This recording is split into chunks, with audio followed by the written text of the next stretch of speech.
Okay. Cool. Well, welcome to Free Agent, Lisa Cralle. Thank you so much for joining me today. Yeah, thanks for having me. So nice to be here. Yay. I like the plant behind you. Wanted to Oh, say before we get going. thank you.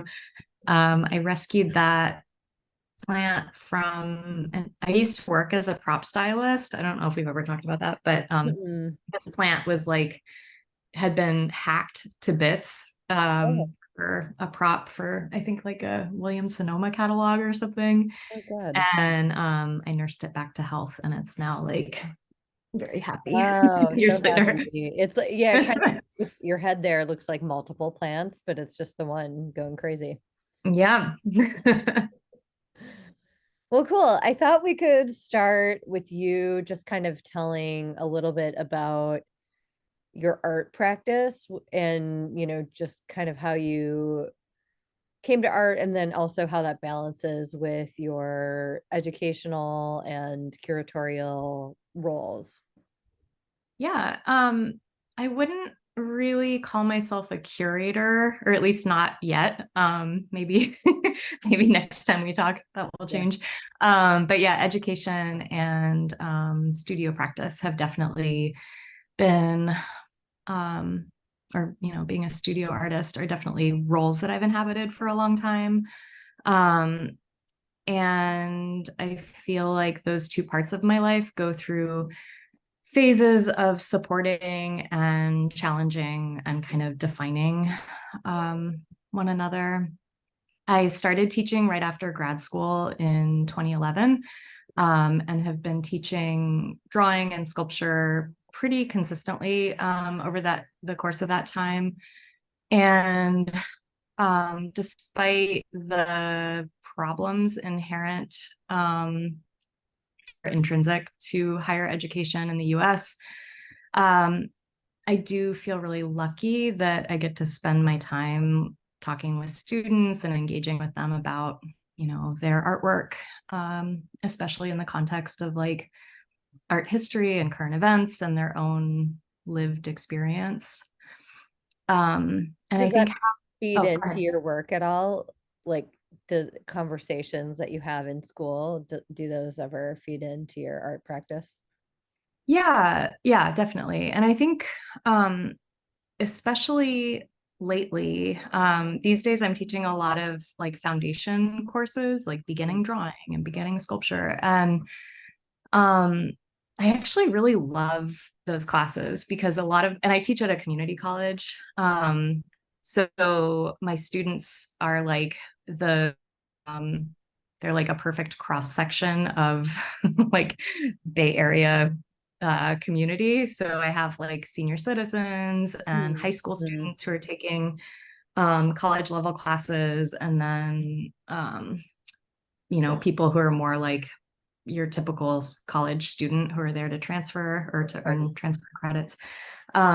So it's really interesting to teach the foundations in that kind of context because there are a lot of things that I think I tend to take for granted in terms of like the ways that certain materials behave or certain art historical um, concepts or I don't know, just like I'm so used to having like pop art be a thing that exists in my brain, for example. And then when Right. you sit down with students and try to explain like what was important about someone like Andy Warhol, why does that matter?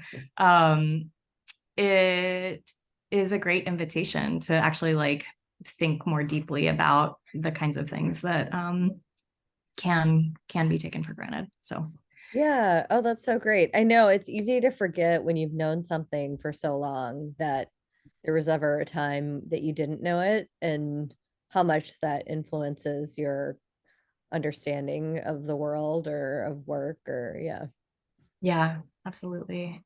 definitely. And maybe you could just describe for context like what your experience is like working with galleries or any kind of institutions in the artist role. Yeah. well, I guess I should say, and sorry, there's a garbage truck right outside. I don't know if you can hear that, but I can't hear it. really No. loud. I guess I should say that my studio practice encompasses um, several things, like mostly sculpture, though I my background is in painting and drawing, and drawing is still a big part of what I do. And I've also worked with performance and installation and collage and all kinds of things over the years. And um, so yeah, I guess in terms of like working with institutions, um, most of my work is not really sellable. Yeah. I mean, some things are like kind of commodities, I guess, but for the most part, a lot of the work that I've done with institutions has been working along the lines of like creating an installation or presenting a performance or things like that. And You're like museums primarily, right? Or yeah, and galleries. okay. Um, yeah, like um, well, maybe I'll give some context. And I know you wanted to talk about heavy breathing, and this might be a nice way to kind of like move. Totally. If it makes sense now, we can talk about it now for sure. Yeah.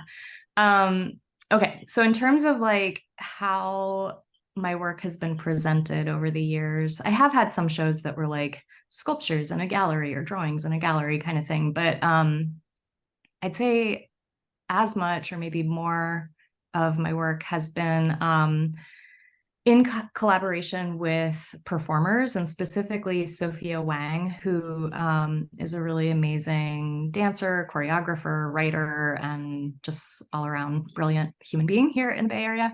And we started collaborating almost 10 years ago, Yeah. 9 years ago, I guess. And we have an ongoing project called Manners, and Manners combines Sophia's movement practice with my sculptures and installation. And so what that looks like, it kind of changes from project to project, but a lot of times she will like come to my studio and look at some of the objects that I'm working on, and she'll develop a like a movement score for herself and sometimes other performers, um, where she will kind of like move with, on, in, and around my sculptures. And likewise, I will kind of hear from her what she's needing for the work. And then I will make adjustments to like make something that is sturdy enough to be able to hold the weight of her body, for example, so that she could like stand or sit or move on a thing, Mhm. or lightweight enough or flexible, so that she can kind of like manipulate the sculptures and pick them up and carry them around, kind of like surrogate dance partners. Mhm. And yeah, so collaborating with Sophia on that work really pushed my own practice into some interesting directions that I don't think really would have happened without her and without like the movement component and the collaboration component. Yeah, and I guess the reason I like to establish that partly just so people become more familiar with your work, and maybe I can include some slides while we're talking in the Yeah. final video, but um is thinking about the way that artists have navigated like either the gallery system or working with museums or selling and becoming financially independent through their own studio practice in some way. And as someone who's been on, definitely the artist side, and then it has been kind of more curatorial with heavy breathing, and then, is now going to take on this new project of an artist run space. I thought it'd Yeah. be really interesting to hear like what your experience was like before taking on a space, and then kind of what you're gonna bring into it that you feel like you wish you maybe would have had, or so maybe I don't know if you feel like during the process of trying to sell your work with galleries or, get resources to do what you needed to do with your institutions that you've worked with?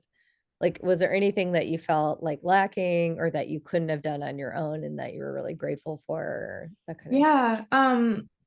Yeah, I mean, I think that this question about like how do artists support themselves is really important, particularly here in the Bay Area where living expenses are so high, rent is so expensive, and I think you and I probably both have witnessed a lot of artists fleeing the Bay Area to places that are more affordable, and it feels really insidious to me, like the kinds of compromises and the kinds of um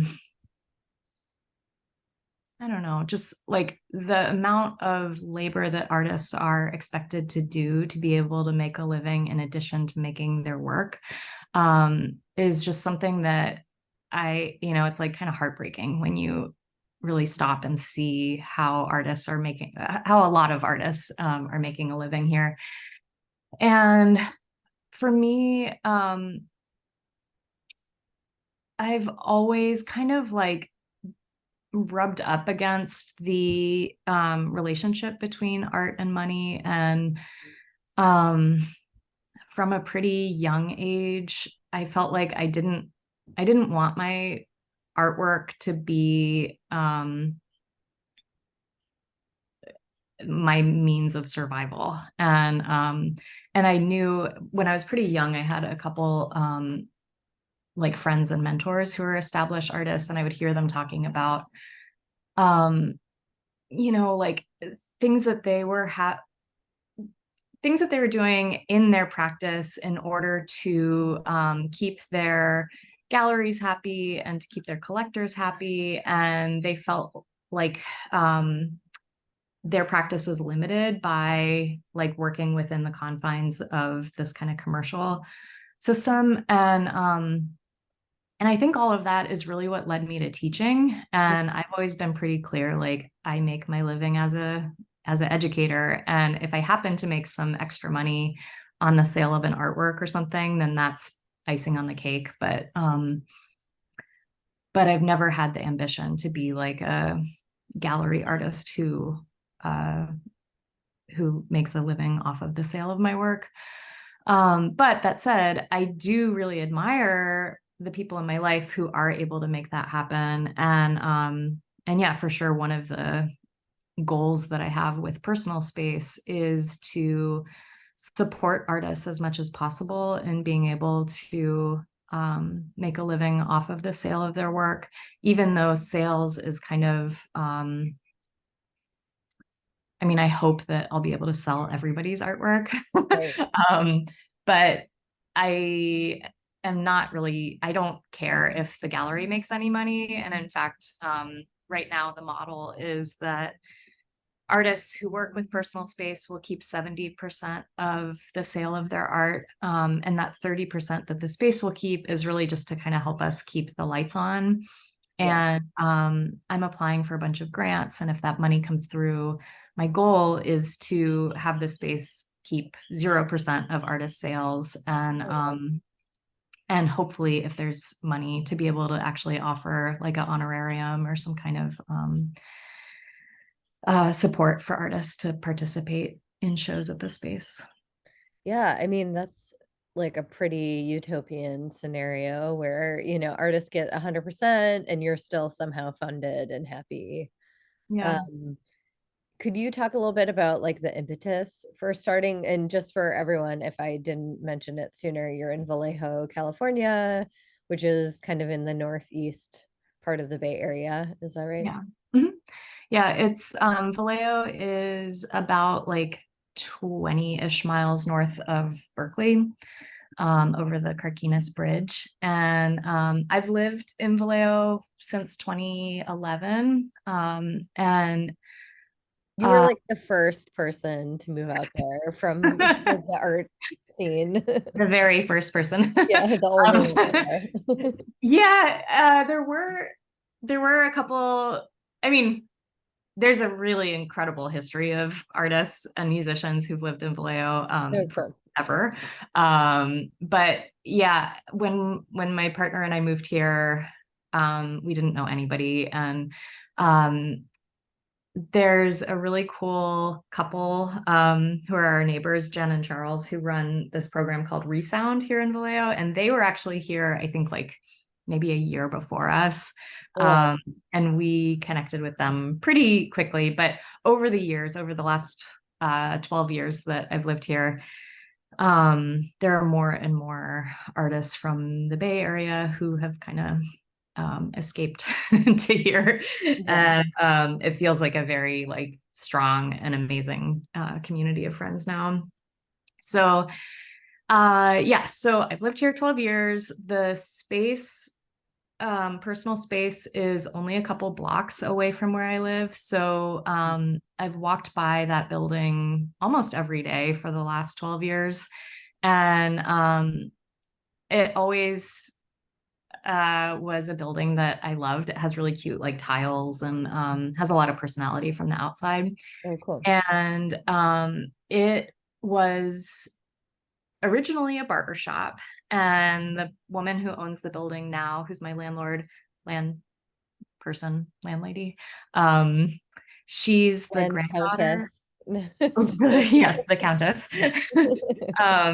She's the granddaughter of the guy who built the building. And so it was like Oh, originally his barber shop, then it was her dad's barber shop, and it's been a lot of other things over the years, but I love that there's this kind of sweet sense of continuity and family history in the building. And anyway, the most recent business, I think it was like a tax office that was in there prior, they moved out like 4 years ago. And having the building just sitting there empty all these years was like kind of taunting me. And I don't think that I really ever thought that I didn't really have a plan to open a gallery. But I don't know, it just kind of I think because there has been so much dire news about like galleries in the Bay Area closing, and just like the darkness and isolation that was, that came out of the pandemic. Yeah, I guess I just felt like I really wanted to see something happen in Vallejo. And as I was mentioning, there's so many incredible artists who live here, but um, there really wasn't anywhere to experience contemporary art or like, readings or film or anything like that. And yeah, so I guess it feels like it's filling a gap. And I should mention there is also a newish artist residency here in Vallejo that a great. friend runs called Winslow House. And there are a couple other like sort of developing things coming our way. So it's Yeah. personal space is not alone, but yeah, it does kind of feel, at least a couple years ago, it really felt like kind of a culture desert. Hmm. So I wanted to be able to do something about that. Yeah. And so, yeah, I put in a rental application um, just a little bit over 2 months ago. Everything's happened Yeah. really fast. So I I've was been gonna kind say that's so of moving off fast. adrenaline since then. Yeah. And also in the spirit of collaboration and shouting out things that are great about Vallejo, I should say that even though my name is on the lease and this is like my brainchild, personal space is much larger than me. And there are a lot of friends who've been really instrumental so far, including Amy Owen and Leah Tumerman and Chris Thorson, Oh, Bess hey. McLaugh, John Davis, Jen Belville, Athena Miller, and Clark Selman, my partner. And I really, like the space would not happen if not for any of them. Shout out to everybody. Yeah. Yeah, I mean, that's so cool. And I think what struck me, because we went out to dinner and an opening like a couple weekends ago, and I met some of the Vallejo people that are kind of involved in this like new movement to create a bigger cultural center there. And I think it's like one of those things where there's no sense of competition that like one person's doing something. So, oh, maybe this is going to take away from something else. It's like the more there is, the more it kind of feeds on itself. And I just love that spirit. And I think it's like a really good model for community in general that like the more there is, the more there is. It's not, Yeah. there's no scarcity sense there. Yes, and that is so true, and I'm really grateful. You know, and I think that is part of the magic of living in a place that is not already an established art center. I mean, I lived in San Francisco for a long time, and I've lived in New York and other like major cities, and what you're describing about this sense of like mutual support and excitement and like what's that expression about like when the water rises all the ships Oh yeah, like go uh, up with it or something. Yeah. whatever that is. We all That's what float we've got together. going on here. Yeah, and it feels so like generative and supportive and fun mostly. So yeah, you nailed it with that. Cool. Well, I have like one more kind of pressing question, which is just thinking about this role, like how do you envision juggling it with your own identity as an artist? Because I know having done that type of position myself, it can be tricky to navigate like, oh, I'm also an artist, I make work, like recognize me for that, but then also, I want to be a support and, kind of carving out space for both. Yeah. Well, I'm fairly confident that the space will interfere with my art practice because it already is. Oh no. It's basically like taking up 95% of all of my time and energy these days. Um, but I also feel confident that the scales will balance out and it it feels deeply nourishing to be in conversation with so many artists that I admire. I'm doing so many studio visits these days and just like being in other artists' spaces and hearing how they talk about their practice and what they're thinking about and what their research is. And I don't know, all of those things, all of those conversations do feel really generative and I do feel inspired by that. And I know that right now I'm in this like crazy hustle because the gallery opens in less than 2 weeks. And so I really don't have time for my own practice in the Mm, moment. But I think once this first show opens, things will become more spacious and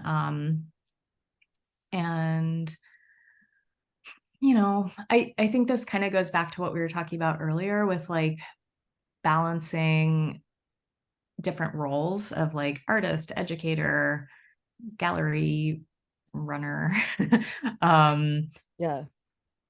I think that in my experience, things kind of ebb and flow, and one thing may be taking up, um, it may be like more dominant in the moment, but with time that will shift and like whatever's on the back burner will probably come to the foreground and Yeah. um, it'll It probably feels like there are like seasons is kind of the word that came up while you're talking, like the season of supporting your community and creating one. Maybe like part of your role is to create this initial like burst of energy, in Mhm. Vallejo. And then like, yeah, there may be a season where you get to be one of the artists who are like coming out of that, or both, Yeah, be interesting to see how it goes.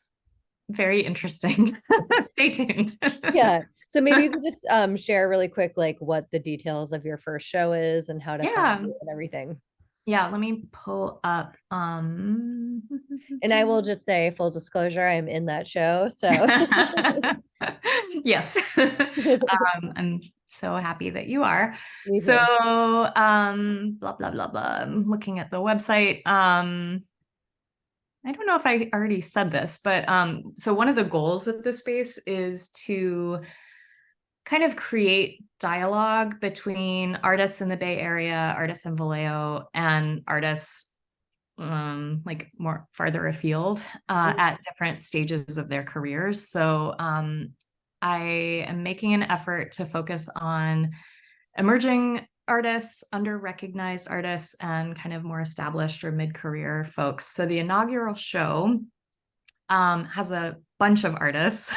It's going to be quite a party. Yeah. And it features two Vallejo artists, Reniel Del Rosario and Abel Rodriguez. There are three New York artists, Jennifer Sullivan, Carlos Charlie Perez, and Phyllis Yao. There's an artist from London named Jordan Martin Hell, an artist from Iowa named Gian Shrewsbury, and then a handful of Bay Area artists, including Keith Bodwee, Maria Guzman Capron, Cliff Hangst, Takming Chuang, and Karen May, who's a really amazing artist at Naiad. And I should say, so not, well, and there's you representing LA. Sure. Woo. With And then one little toe in the Bay Area still, if not a foot. Yeah. okay, yeah. Ankle deep in the Bay Area. Yeah. Um, and for folks who are watching or listening or reading this, if you're not already familiar with Naiad, I think it's one of the most special and important art institutions in the Bay. And it's a sister program of Creative Growth and Creativity Explored, which are both, at least historically, I think both of those centers have gotten more attention than Naiad. Naiad is the closest one to Vallejo. It's in Richmond, California, but all of those centers are art centers for adults with developmental disabilities. And I used to work at Creativity Explored, and I've done workshops and events and things with most of the centers, but I am like such a believer in all of them. And there will be at least one artwork from those orgs in each show. So Karen May is the first of those, and she's the one featured on the flyer, which I forget if I already gave you one, but I'll send you Yeah, one. and I'll share in the email. I was just making a note to include details about Naiad.